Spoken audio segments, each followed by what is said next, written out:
ಕೋವಿಡ್ನಿಂದ ದೇಶದ ವಿವಿಧೆಡೆ ಉಂಟಾಗಿರುವ ಪರಿಣಾಮದ ಕುರಿತು ಅಧ್ಯಯನ ನಡೆಸುವ ಮತ್ತು ಸಂತ್ರಸ್ತರಿಗೆ ನೆರವಾಗುವ ಉದ್ದೇಶದಿಂದ ಮೂವರ ತಂಡವು ರೋಡ್ ಆಶ್ರಮ ಅಭಿಯಾನ ಹಮ್ಮಿಕೊಂಡಿದ್ದಾರೆ. ಈ ತಂಡ ಸೋಮವಾರ ಮಂಗಳೂರು ತಲುಪಿದೆ. ಕಾರಿನ ಹೊರಗಡೆ ರಾಷ್ಟ್ರಧ್ವಜ, ದೇಶದ ವಿವಿಧ ಕಲಾ ಪ್ರಕಾರಗಳನ್ನು ಪ್ರತಿಬಿಂಬಿಸುವ ಚಿತ್ರ ಮೊದಲಾದವುಗಳನ್ನು ಒಳಗೊಂಡ ಸ್ಟಿಕ್ಕರ್ಗಳಿಂದ ವಿಶಿಷ್ಟವಾಗಿ ವಿನ್ಯಾಸಗೊಳಿಸಲಾಗಿದೆ.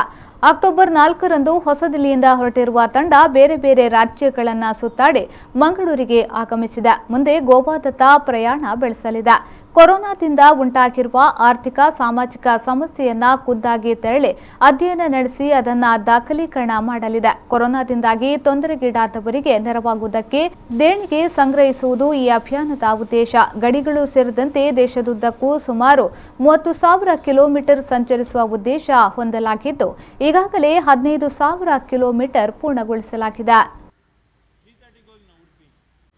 In this campaign, we are traveling by a car which is specially crafted, and we are traveling a distance of 25,000 kilometers along the borders of India.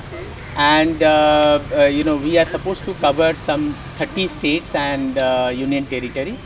So far, we have traveled 17 states and union territories. We are meeting with the eminent people, and also we are meeting with the common people.